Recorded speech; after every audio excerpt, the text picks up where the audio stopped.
This video is sponsored by Normandy 1998, Christopher Mitchell, 212th Trooper, Silas 1610, Carmen CJ, Runescribble, Legendary Ray Ray, Ash, Kitsu the Kitsune, and Justice Dragor, and brought to you by Justice Dragor, who requested this topic. If there is a video you want me to make, just head over to Patreon or become a channel member, and select the Pickled Producer tier, since among other benefits, you'll get to make a video request every month, be it the continuation of an existing series or a brand new story. Also, while I have you, please consider liking the video and subscribing, since it costs you nothing and really helps the channel grow. But with that out of the way, let's get on with the story.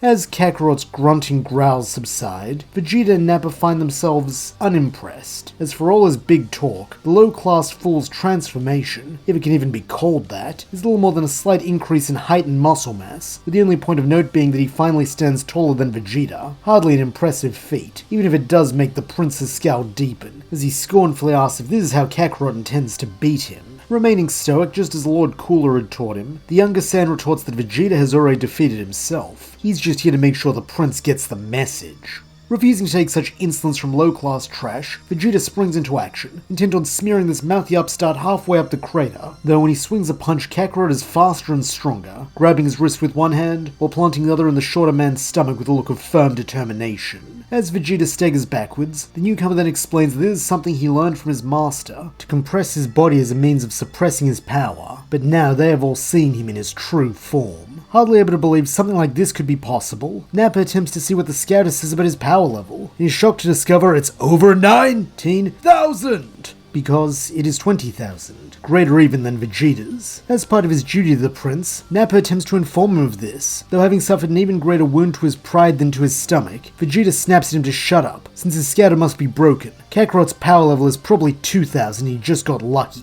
In an attempt to show what an actual near 20,000 power level looks like, Vegeta charges once more, this time using his full force as he wants to demean just as much as he intends to conquer, though here he finds no easy target, as Kakarot meets each strike with uncanny precision, his movements tight and minimal, expending only what is necessary and nothing more, showing himself to be tempered steel in contrast to Vegeta's fire and fury. But that is not the only difference between them, as there is also a stark disparity in how they take a punch, as Kakarot has never relied on subordinates to soften up the enemy while issuing commands from the rear, instead preparing to lead from the front, meaning he is unshaken by an enemy at full strength. Vegeta, on the other hand, is unaccustomed to beginning battles without an advantage, since he is more used to conserving his energy, delegating and watching others fall before him until he finds a challenge worthy of piquing his interest. Evidently, Kakarot is one such challenge, though by now it is too late, as the low-class warrior has begun to dictate the rhythm of this fight, with each clash pushing Vegeta further back, while every attempt to overwhelm him is calmly deflected. This only heightens Vegeta's rage, as now it is tinged with desperation, since if he does not win both soon and decisively, his standing in the squad will fall while Kakarot's will rise. If he is to maintain his position on top, he needs to remind his subordinates that he holds a power they lack, and luckily, he knows just the thing.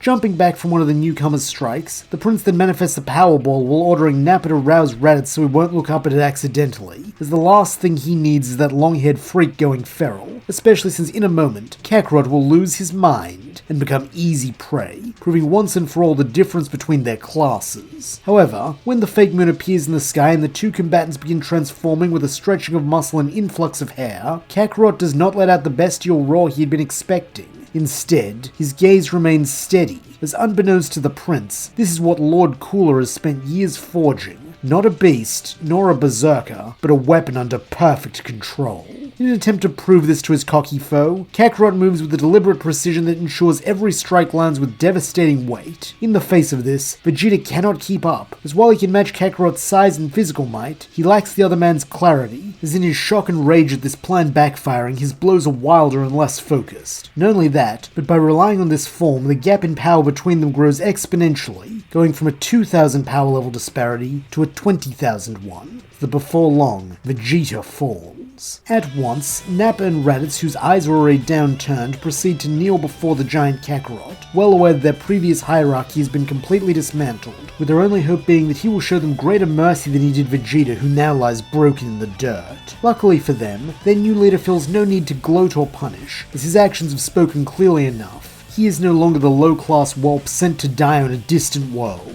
He is the apex of Saiyan potential, refined by discipline and forged in conquest, and now if they follow him, that power can be theirs as well. Though this is not to say that Kakarot's offer is an altruistic one, since as he said before engaging Vegeta, he has a mission of his own, and the other Saiyans are going to help him complete it. Simply put, his orders are to assassinate Frieza so that someone stronger and smarter can take over the Force, and transform it into a profitable enterprise that will stand the test of time, rather than a thinly spread undisciplined rabble that is being picked apart by pirates, which it currently is. At the news they'll be going after the big guy, Raditz blanches, though in contrast, Nappa gets a nasty grin on his face as he cracks his knuckles and leers that this ought to be fun. Just tell him when to cut loose. Having destroyed the fake moon, as there's no need for a beacon above their heads in case anyone else is watching, Kakarot gives the bald man a faint frown, as he states it'll be a long time before they even consider attacking Frieza, since as it stands, all four of them are far too weak, especially Raditz, who couldn't even reach his or Vegeta's base power level in his Uzaru form. At this verbal slap, Raditz hangs his shaggy head further, though in a voice that is almost kind, Kakarot continues that is why he is going to help Raditz and Nappa catch up to him and Vegeta, since they'll all need to be at the pinnacle of their strength if they want to stand a chance against Frieza. Recognizing this is the second reference the new captain has made to Vegeta, Nappa questions if Kakarot intends to spare him, calling this un-Saiyan-like, though smirking slightly, the spiky-haired man replies that he is, since Vegeta is still useful to him, both as an asset for their eventual mission, as well as a training partner, since the prince is the closest to his level, meaning the two of them will need to work together if they want to see any actual growth. In an attempt to convey his loyalty to the new boss, as well as because he resents Vegeta's treatment of him over the years, Raditz questions if it would be wiser to just finish the prince off while he's wounded. After all, when he heals from that fight, he'll have a hell of a Zenkai, and will be out for Kakarot's blood and position. However, this only makes the younger brother's smirk grow, as he replies that he's counting on it, since he does his best work while staring down the barrel of a blaster. Not to mention, he can't grow strong enough to beat Frieza by playing it safe, now can he? With this decided, the Saiyan Quartet get to work. To avoid suspicion, they continue taking on assignments from the Frieza Force, often raiding frontier worlds that the Tyrant can sell, or else exterminating rebellious colonies that have begun providing aid to the pirates King Cold had warned of. These missions provide not only alibis, but also opportunities, as Kakarot cleverly structures each campaign so that the fighting itself becomes a part of their training, with one Saiyan taking the lead while the others observe, rotate roles, and experiment with suppressing their energy to lull enemies into underestimating them. In the aftermath, they linger just long enough to secure the perimeter or confirm complete eradication, buying themselves precious hours to train on ravaged landscapes where only dead men can see them. It is during these windows that their true progress is made. As Vegeta begins refining his fighting style as to not be embarrassed like he was in his duel with Kakarot, Nappa finally learns to modulate his power output so that he can be more than a simple sledgehammer, and Raditz gains the ability to keep his mind while in his Uzaru form, or at least enough of a semblance as to not be a liability. And throughout it all, Kakarot tests them with Cooler's philosophy of discipline, focus, and ambition, shaping them from brutish killers into worthy tacticians. Admittedly, their ruse does not go entirely unnoticed, as during a debriefing on Frieza's command ship after checking in just slightly too late one too many times, Zarbon warns them not to forget that they are only alive by the grace of Lord Frieza, while also making a cutting remark about their appearance, as in the months since Kakarot took over the Saiyan Squad, the three veterans have grown leaner, with the green-skinned humanoid questioning if their new captain keeps forgetting to feed them. At this barb, Nappa growls and Raditz gulps, though Vegeta and Kakarot remain unmoved, returning Zarbon's sneer with matchy looks of icy disdain, though none of them talk back, as they are all too weak to challenge him. Or at least that is the impression they want to give, as in actuality, Kakarot has taught the others how to shrink themselves to hide their power level, ensuring Frieza and his men don't realize the four of them are growing stronger right under their noses, and instead just see a band of trained monkeys performing menial work for scraps. As it is his plan, Kakarot maintains this illusion flawlessly, presenting himself as a promising but low-class captain of little note while on missions, his true self only emerging when no one is watching,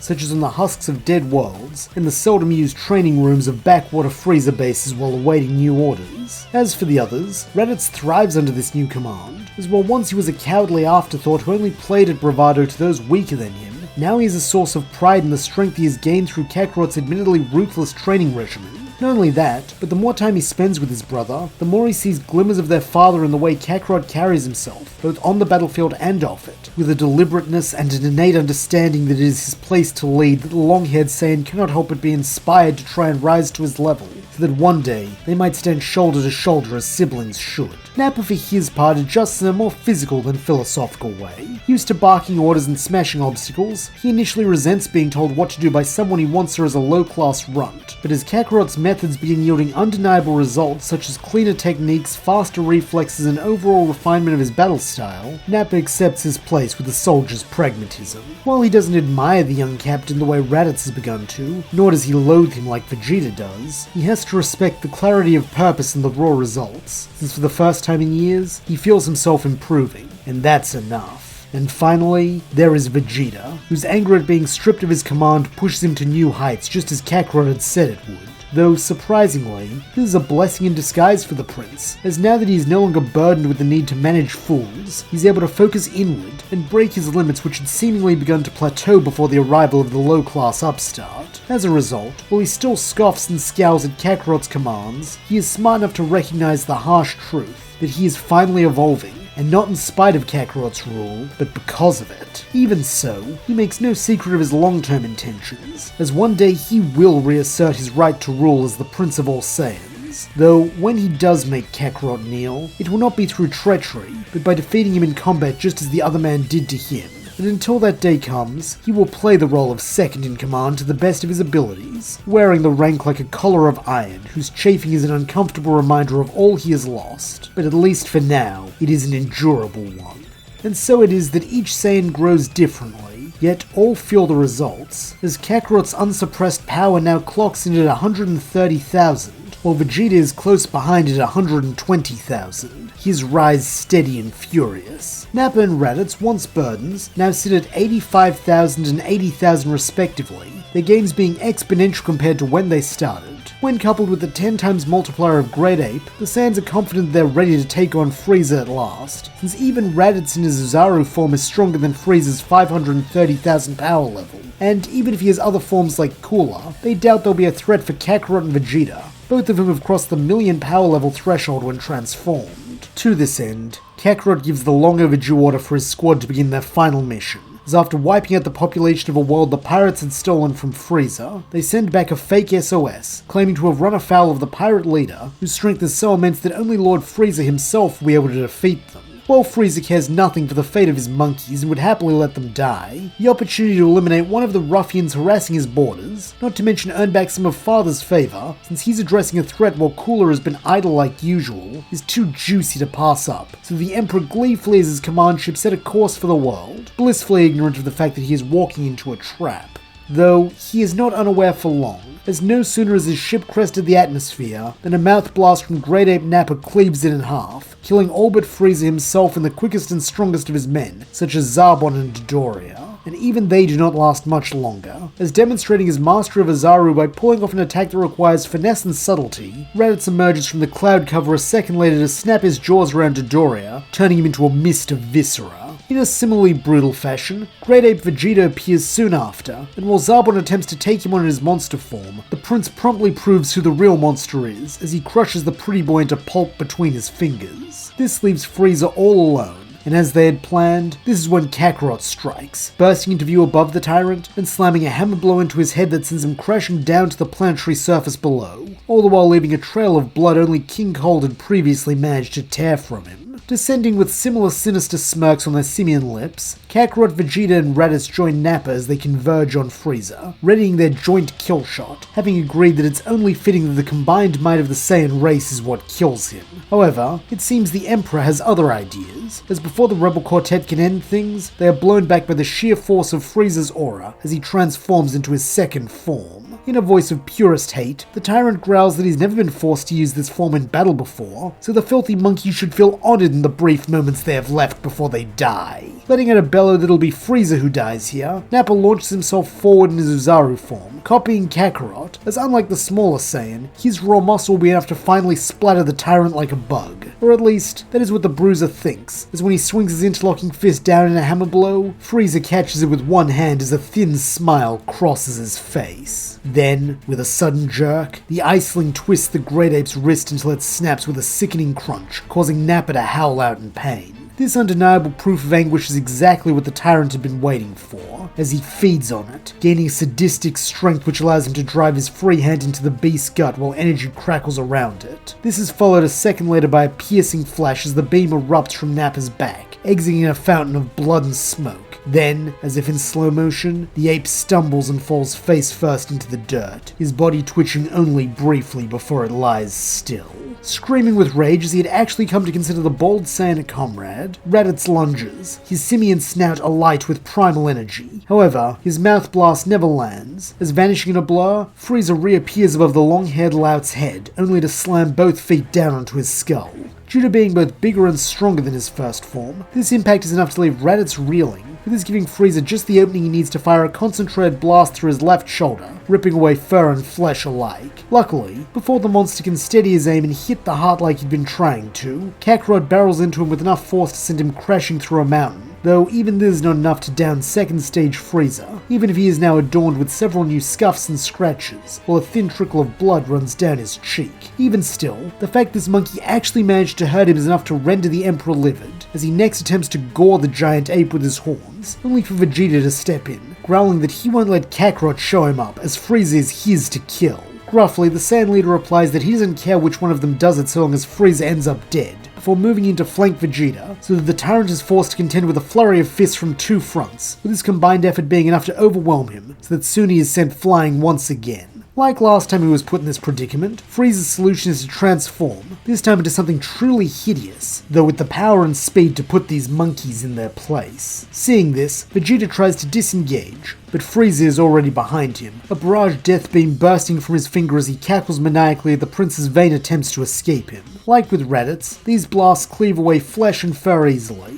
though the worst comes when one manages to sever Vegeta's tail, reverting him to normal and sending him crashing to the ground. Were it not for Kakarot's timely intervention, Frieza would have surely killed the downed Saiyan here, though this is a double-edged sword, as now the leader must contend with his enemy all on his own, since his allies are either dead or incapacitated. To his credit, Raditz does attempt to assist his brother when he regains his bearings, though this is a short-lived effort, as they are now playing at a level where any power level under 1,000,000 might as well be zero. Subsequently, Raditz is soon brought to his knees, with Kakarot not faring much better, as now that he is the sole target of Frieza's ire, the disparity between his power and the tyrant's third form is readily apparent. For a moment, the young Saiyan curses fate, as he tries to figure out where it all went wrong, and how his carefully coordinated assassination turned into a massacre, though, before he can succumb too deeply to despair, a shadow falls over the battlefield. Lord Cooler. Red eyes widening in wonderment, Kakarot can almost not believe what he is seeing, though he should have known his master would come to his aid in this most dire of moments. After all, the plan to depose Frieza had been his. Or at least, that is what he thinks right up until the moment Cooler's death beam pierces his chest, dropping him. With his other hand, the elder brother then destroys the moon, coldly scolding Frieza for not doing this sooner, as such a simple act robs these Saiyans of their power. In a tone of icy hate, the younger changeling questions what Cooler is doing here in the first place, to which his purple pierce scowls that it should be obvious. He came here to save Frieza after overhearing Kakarot's little conspiracy via his scouter. Still suspicious, the younger brother states that he'd have thought Cooler would be the first to welcome his death, to which Cooler himself rebukes that of course he would, but not at the hands of some Saiyans, as that would bring shame on the whole family.